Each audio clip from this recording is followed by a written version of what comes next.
Here's a fun Friday question for you. Who would you rather be in the next 5 years, the Big 12 or the ACC? You are Locked On College Football with Spencer McLaughlin, your daily podcast on all things college football. Part of the Locked On Podcast Network, your team every day. Welcome, everybody, to another episode of Locked On College Football. I'm your host, Spencer McLaughlin, and thank you so much for making this your first listen or your first view every day, part of the Locked On Podcast Network, your team every day, and your daily source to stay up to date with the biggest stories in this, the greatest sport on planet Earth. Syracuse has got one of the most epic quarterback battles maybe in the country. Arizona State's trying to repeat in the Big 12. How do they get there as spring football begins? That's all on today's show, which is brought to you by our friends over at 5-Hour Energy. Head to 5hourenergy.com to find over 15 flavors to choose from. Need one now? Grab a 5-Hour Energy shot at your local grocery or convenience store. Stock up today and stay energized. Something I'm actively trying to do this week. But you know what fires me up? Drake Toll of Locked On Big 12, who's here with me today. The discussion of who you'd rather be, the Big 12 or the ACC. I think there are two angles of this. Let's start with the conference survivability and viability standpoint. Who's in a better spot between now and 2030? The answer is pretty easy, and that is the Big 12. The reason it's easy is because no active member of the Big 12 is trying to leave. So we talk about conference viability, conference livelihood. Well, they stopped suing them in the ACC, to be fair. Or your lifespan, yes. And the ACC in response in the last 2 months was like, you guys want to get out but cheaper? Well, it goes down every year. And 4 years from now, it goes down plenty enough that Clemson or Florida State could make that call. The reason I say that is not because I am a Big 12 truther, by the way, but not because I'm rooting for the death of the ACC necessarily, but instead, if you talk about viability, who wants to leave the Big 12? No one. Who sued their conference to attempt to leave already and got a settlement that ultimately helps them leave if they want to in 5 years? Florida State and Clemson of the ACC. So viability in the next 5 years, that question can be answered by who actively wants to leave, who does not want to be there. And you could also possibly add North Carolina into that as they expand with Bill Belichick and their footprint and that Jordan brand. And we know Clemson and Florida State aren't exactly happy. And from there, schools like Louisville or Virginia Tech or Georgia Tech are raising red flags saying, wait a second, why with this new algorithm that determines Miami gets a lot more money, do we get less money when we have Atlanta or great basketball or TV revenue out the butt because we still have viewership? So I believe the ACC is in a more tumultuous spot because the Big 12's 16 teams want to be there. And I know, we all know, you can't necessarily firmly say that about the ACC. That's fair. I think that's entirely true. I do think what the ACC did was still smart to give concessions on the unequal revenue sharing because you at least bought yourself time and gave them an option to see how they can be financially competitive, at least closer to the Big Ten or SEC between now and 2030 when all the conference media rights deals are up for renegotiation once again.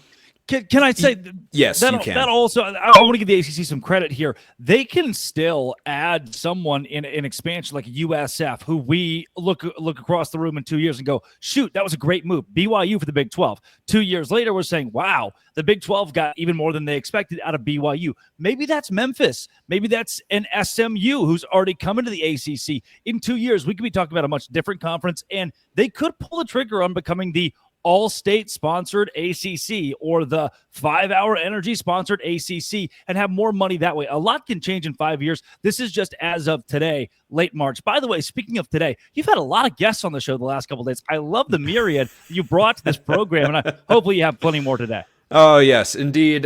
Indeed we do. Another 3 guests lineup today because other people have great opinions and ideas as well. Not you specifically, but other people. Not at all. Do. Yeah, I bring you on for other reasons. I don't know what those are. They make me. No, I'm kidding. They don't. But so when I look at the Big 12 just from a football standpoint, also sure. I'll just throw this out there. You said who wants to leave the Big 12? Utah.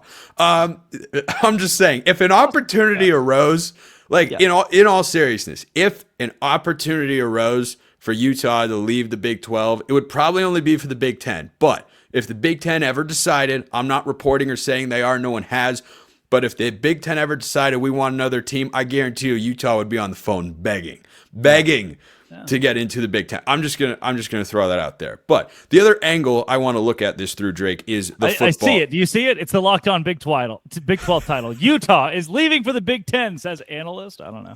Yeah, I look forward to seeing that on Monday's show. But I think that on the football field, though, I'm taking the ACC on the one hand, but the Big 12 on the other. I think the depth of the Big 12 is stronger top to bottom. I do think the ACC sneakily has some good teams in the middle. Now, would I like to see NC State and Virginia Tech elevate themselves to be on the Big 12's level in the middle of the conference? Yes, I would. However, what I've got in the ACC for the next 5 years at least, I believe, that I don't have in the Big 12, two programs that I know, if they are run correctly and at their best, can win the national championship. I don't have that in the Big 12. They're trying to get to that level. I don't think it's impossible. I think there are schools and programs that are trying to ascend to that upper tier of college football, but nobody in the Big 12 right now has a national championship in this century, and certainly not in the modern era. Whereas you look in the ACC, you've got Florida State and you've got Clemson, and those are just within the last 10, 12 years. Sure, but then there's the conversation of what have you done for me lately? SMU walked from the mid-major level into the ACC and won the conference in the regular season last year, could have won the conference championship. So if the Big 12 saw the rise of a Cincinnati in year one, or the rise of even a BYU in year one or year two to win the league, then maybe we have a different conversation. Instead, for the Big 12, it was another power conference school, Arizona State, that took over last year, who had power conference resources coming from the Pac-12, whose remnants featured an Oregon or a Washington, RIP, or a Washington, right? So those schools already had great recruiting bases, great money bases from the Pac-12. SMU came in on its own dime and already went to the conference championship, won it in the regular season, was the best team there for 13, 14 weeks. So to argue the ACC is better at the top, sure, because Florida State has potential. There's that potential word that really doesn't mean anything if it doesn't pan out. Yeah, Clemson has potential to win a national championship, but they didn't even go as far as Arizona State because of the way the college football playoff is formatted, right? But yeah, they've done it recently. Florida State and Clemson been good, but they weren't last year, and you can't say they're going to be next year. We don't know that. You know, I could see Florida State. Clemson should be pretty darn good. They should be. I mean, they should be. Like, they were not as competitive with Texas on the road as Arizona State was in a neutral site. That's objectively true. ASU was one play away or one incorrect call away from beating the Longhorns and going to the semifinal against Ohio State. But Clemson is returning almost their entire team. They did win the ACC. They were competitive with a really, really good Texas team that were runners-up in the SEC last year. I don't think it's out of the realm of possibility that Clemson's a Final Four team next season. No doubt, but I think you'll also make the argument later on in the show that Arizona State could be better than Clemson next year. That's not impossible. Sam Levitt's a top 5 quarterback in college football per On 3, a national brand, right? There's a way that Arizona State is better. There's a way Arizona State runs the table, is a top 8 team going into college football playoff, right? So what I'm saying is the Big 12 right now also has teams on par with Clemson for next year, right? You know, if you want to be the next 5 years, even the next for next year, sure. What I want, what I want to see from a football standpoint for the Big 12 is which program goes up. Arizona State flashed up, and that was great. How do they respond? And we're going to talk about the Sun Devils later on today's show. But where's the response? Where's the elevation to that upper echelon? The programs you mentioned, Florida State and Clemson, have gone down. You know, like you mentioned Clemson going to a national championship. So then they went down, like starkly down. The Davos I think Clemson could be going back up. They could be, very, very true, but so is Arizona State, right? So right now, we don't have on the field 2 ACC teams that are better than Big 12 teams, that we know we can say firmly, oh yeah, the ACC is better in football next year. So then 5 years down the line, what if Clemson regresses to what they were in 2022? We can't say they won't, because that's what we know of Clemson the last couple of years, is they aren't at a national championship level. Is the Big 12? No, but it's on par with the ACC. And then you add on the fact that Clemson and Florida State obviously aren't the happiest in the world, and I'd rather be the Big 12. Is Miami going to enter the chat? Gosh, there's so many things that'll play out over the next several years. I tell you what, that conversation energized me like a 5-hour energy shot. Drake 12, that's just what he does. The Energizer Bunny here on the show. Speaking of the ACC, one of the most interesting quarterback battles in the entire country. First, this episode brought to you by Nissan. We're all about the stats because numbers don't lie. And when it comes to the all-new Nissan Armada Pro 4X, the numbers are on an MVP level, or a Heisman level, if you will. With the ability to tow up to 8,500 pounds, it can quite literally carry the whole team, plus the gear wherever you need to go. It's powered by a twin-turbo V6 engine, delivering the strength and performance to handle highways, back roads, and everything in between. And with room for up to 8 people, the Armada Pro 4X is built for big crews, big adventures, and even bigger memories. Whether you're exploring off-road trails or rolling up to the arena, the Armada Pro 4X brings power, versatility, and style wherever you go. Take your adventures to new heights in the all-new Nissan Armada Pro 4X. Learn more at nissanusa.com. If you want to learn more about college football, a great way to do that is to see what they've got over at FanDuel, because they've got a bunch of information, and they've got March Madness as well. March Madness is here, and FanDuel is giving you the chance to get in on the action like never before. Right now, new customers can get $200 in bonus bets when your first $5 bet wins. That's 200 extra bucks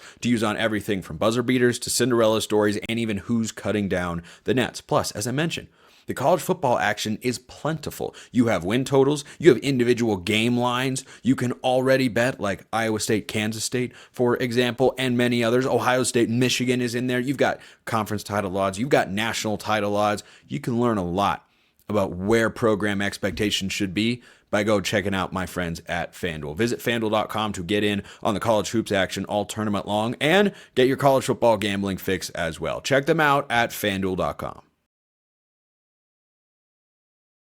One of the most fascinating quarterback controversies in the country is with the Syracuse Orange. And second-year head coach Fran Brown, Jackson Holzer, Locked On Syracuse, is here to discuss that. So Syracuse is a surprise team in the ACC last year, Jackson, and Kyle McCord leads the country in passing. And I got to tell you, I'm sure you know this, but people out there might not. Our friends at FanDuel are pretty down on that McCord to insert quarterback name here drop off, because their win total is 5.5 off a 10-3 season last year.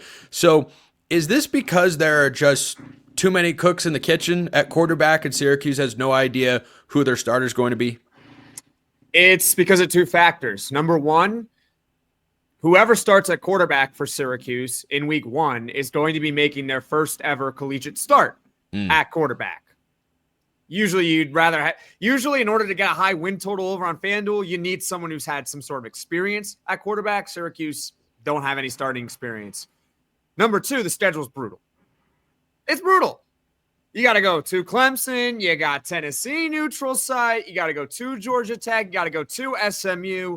Oh, by the way, you also got to go to Miami. And late in the season, you're going to Notre Dame as well. Oof.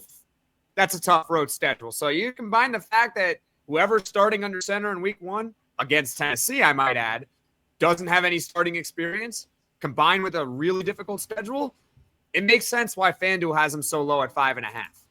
So talk about these 4 guys, because it definitely looks like a bit of a reset year. Good news is the Orange probably don't have to worry about Fran Brown getting hired away to a Big Ten or SEC school just yet, because you go out, put out a 6-win season. That might not be the attractive year that other schools would potentially look for. But let's talk about these 4 guys. 4 guys that you think could reasonably win the starting quarterback job. I don't know that there's another competition in camp across the entire country right now that has that many guys that are in the fold. So what do they all bring to the table? So the good news to start off with is that Fran Brown is going to make his decision soon. So we're not going to have to worry in the summer, because he's just no nonsense. He's just like, forget it. If I already know my guy, I'm just going to pick him and we're going to go with it. And we're going to give him you need to give your guy as much time as possible, because again, nobody here has made a collegiate start before. So give him as much time. Let everyone know nobody's going to have a super long leash regardless, because you got 4 guys who can feasibly win it. The favorite is probably Ricky Collins. They brought him in from LSU in this past transfer portal cycle in the fall. Ricky Collins, quick backstory. He was a top-ranked recruit for LSU, I believe, in the 2023 class, but he never really saw the field for them, and there's good reason for that. His true freshman year, a guy by the name of Jaden Daniels was the starting quarterback. He's pretty good, right, Jaden Daniels? Yeah, so he's better than Ricky Collins. He's okay, right? And then after that, you have a guy by the name of Garrett Nussmeier who decided, I'm going to stay in college for another year. I'm not going to go to the NFL. I could go to the NFL, but I'm not going to go to the NFL. So he's going to be the starting quarterback again at LSU, which means Ricky Collins, who was a top-ranked quarterback recruit, has no path to playing time over at LSU. He enters the portal. Syracuse says, hey, come here. You're going to have a chance to earn the starting job. So I imagine that he is the favorite. Then you also have Michael Johnson Jr. This is a transfer, I believe, from FAU in 2024. He was the backup to Kyle McCord this past season. And I just got done talking with Brian Smith over at the Locked On Portal podcast. And I said this about Michael Johnson Jr., okay? Here's how I envision his role. I think he's going to end up being the backup quarterback on game days. But if for whatever reason he has to fill in during the game, great. But he won't necessarily be the starting quarterback the following week, if that makes sense. They might try to get someone else ready for the following week with a full week's worth of preparation. Because with Michael Johnson Jr., veteran quarterback, last year of eligibility, there's not a lot of feasible upside there. So you might want to go with a younger guy the following week, if that makes sense. And then the other guys who could possibly win it, Jakari Williams, a 2024 three-star dual threat quarterback recruit. He's got a shot. And same thing with Luke Carney, a 2025 three-star recruit out of Texas. One thing we know about Fran Brown is he's going to play the best no matter what. So he does not care if you're a freshman. He does not care if you're a senior. And we'll just have to see how it goes. I think Ricky Collins, though, is the favorite to start. If Collins gets the nod, which of those road games would you feel better about compared to rolling with a true freshman if you wanted to say, hey, let's just invest fully in a reset year and let's, develop a young quarterback, and maybe it's one of the other guys because I presume they're not out of eligibility after the 2025 season. Like, how do you think Fran Brown and his staff weigh that calculation of, hey, we want to do what's in the best interest of the program right here, right now, versus, hey, we want to do what's in the best interest of the program for the next 2 to 3 years? I think it's pretty simple. If Syracuse is doing well and they're winning games, well, they're going to focus on the right here, right now. But if for whatever reason, Syracuse football is 1-5, and I hope that does not happen, well, then this season becomes a wash, and you just try to prepare for the following season. None of these quarterbacks, whoever wins, is going to have a super long leash. Okay, this is not Kyle McCord over here. Kyle McCord has a really terrible game against Pitt. Guess what you say? Bad game, you're going to start the next week, and we expect you to be a lot better. He was a lot better, right? If Ricky Collins in that first game has 5 interceptions against Tennessee, probably gets the start in week 2 against Colgate, but if he doesn't play well, and let's say the first quarter against Colgate, they might go with someone else. So it really just depends on how the year goes. So the Tennessee game to start the year, that's a rude introduction for whoever gets the starting job. I mean, I might almost, if I were in that spot, tank to be the backup just so I don't have to start with Tennessee. That had one of the 10 to 15 best defenses in college football last year. By the way, the second game's against UConn. You better not sleep on the Huskies. Right. They were an 8-win program last year as an independent. Colgate, well, that's branded toothpaste. You'll be okay. Clemson, and then at Clemson, host Duke, at SMU, Pitt at Georgia Tech in consecutive games. Oh boy, that's gonna be a tall task. But whoever's going to be at quarterback, Jackson for the Orange, is going to have some level of help elsewhere on the team. If you had to highlight, which you do because you're the guest on the show here, and you shall do as I say. But if you had to highlight one transfer in particular for Syracuse that has to absolutely pop for the Orange to, let's just say, go over their win total of 5.5 and make a bowl game, who do you think that is? Well, it's not quarterback, right? You can't do outside of quarterback. They didn't really make a lot of splash additions in the portal. They're mostly relying on a big recruiting class. They do have some young guys coming in who are going to get more playing time next season. There is a sneaky guy to keep an eye on. He's a wide receiver from South Carolina they brought in named Tyshawn Russell. Didn't really see the field a whole lot over at South Carolina. Wasn't even like a big-time recruit over there. Maybe he's the next Jackson Meeks, someone who goes to a big program, wasn't even a big recruit, doesn't see a lot of playing time there, transfers to Syracuse and has a big year. If you're talking about transfers specifically, I would go with Tyshawn Russell. If he all of a sudden emerges as a big deep threat, then I could see him helping out the quarterback play. And if the quarterback play is good, well, Syracuse, even with that daunting schedule, they'll still manage to win some games. Well, certainly we know Syracuse is going to throw the football. We just don't know who is going to throw the football. Jackson Holzer, though, has always got you covered with the Orange over at Locked On Syracuse. We're flipping to the Big 12 next because those are the two conferences we get on today's show, ACC, Big 12.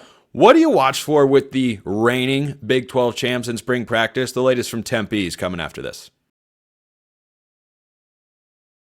First, this episode brought to you by 5 Hour Energy. Daylight savings snuck up on us again. And if you're feeling that lost hour of sleep, 5 Hour Energy has your back. The extra sunshine means more time for fun, but sometimes you need a little boost to power through, whether you're staying up late watching the NCAA tournament, squeezing in a round of golf after work, or just trying to keep up with your busy day. 5 Hour Energy gives you that quick, refreshing pick-me-up whenever you need it. Extra daylight means extra activities. I love playing evening golf. I love doing as much work as possible during the day. Sometimes I need a little boost to power through, and 5 Hour Energy is that perfect boost. Head to 5hourenergy.com and find over 15 flavors to choose from, including watermelon, blue raspberry, and peach mango. You can even build your own 12-pack or 24-pack delivered right to your door. Need one now? Grab a 5 Hour Energy shot at your local grocery or convenience store. They're everywhere. Stock up today and stay energized with 5 Hour Energy. The NCAA tournament is here, and so is the bracket breakdown. Locked On Podcast Network and Amazon Fire TV channels are teaming up to deliver NCAA tournament coverage like never before. Watch studio shows featuring former players and Locked On's local experts as they guide you through every upset, buzzer beater, and bracket matchup. Stream it all for free on Amazon Fire TV channel. Search Bracket Breakdown to see it all for free. It's your team every day.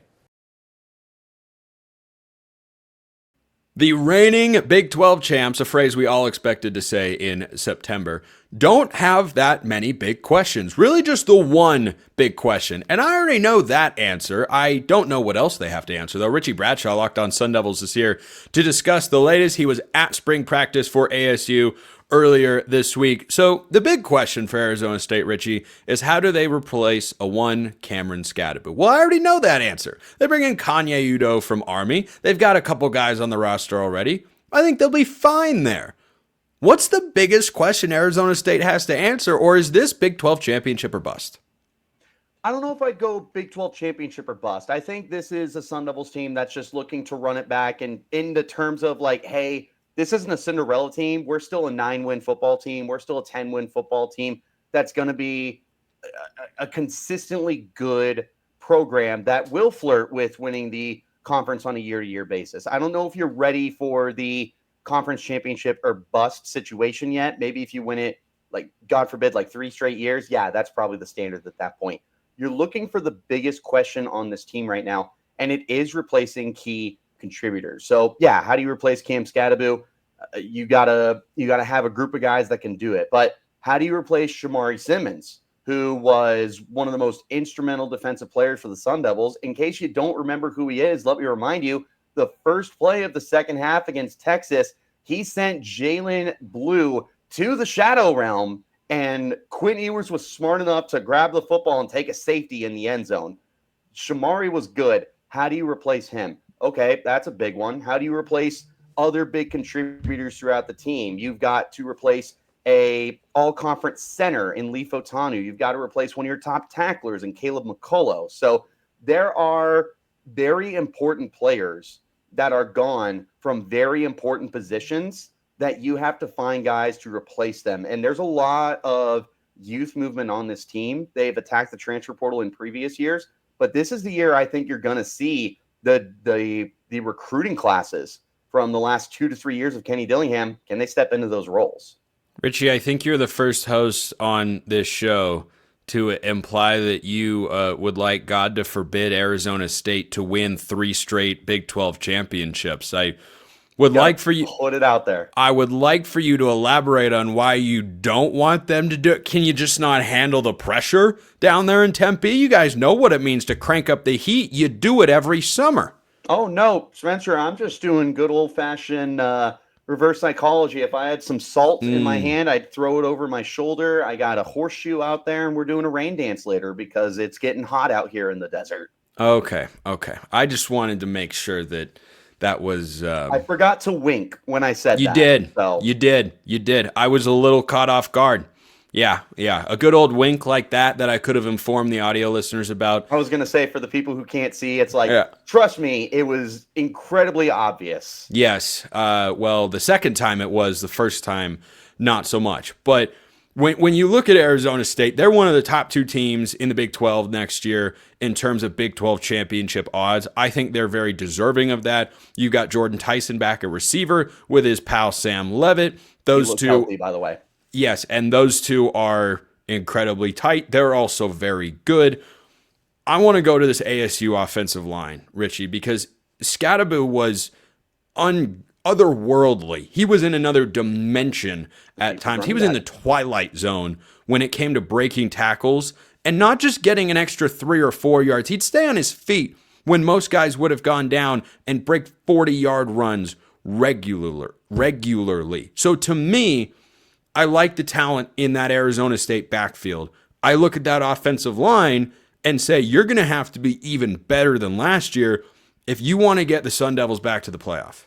Yeah, and the thing that I like about this offensive line coming back is there's actual continuity. In the 3 years that Kenny Dillingham has been here, they've been remaking the offensive line, and they bring in graduate players who are only here for a year. But then you've got players that are injured and they can't get on the field, and it's led to a lot of inconsistency. And it goes back before Kenny. There was that problem with Herm Edwards for a minute where they just could not get any consistency on the offensive line. The first year of Kenny Dillingham had a different starting 5 offensive linemen in all 12 games. That was not the case this past season. I want to say that stat again just so everyone makes sure they heard you correctly.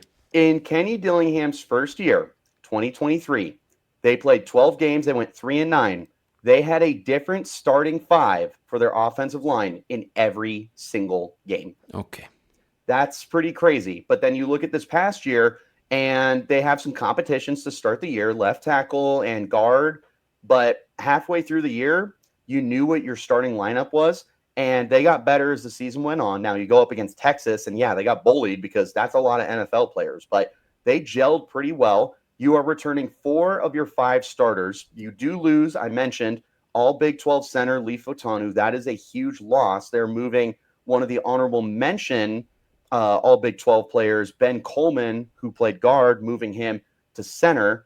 They are playing around with the unit, but they've got a lot of guys that are returning, a lot of guys with a lot of snaps and familiarity with each other. Your right tackle's been there for 3 years. Your right guard is in his second. I think he's in his 3rd year too. There's guys who know how to work with each other right now.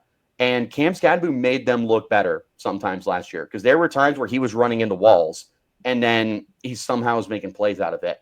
Towards the end of the season, when they started to figure it out, they were able to provide some confidence. And again, the last thing we saw was against Texas, and they got their butt whooped, which is the unfortunate way that we remember them.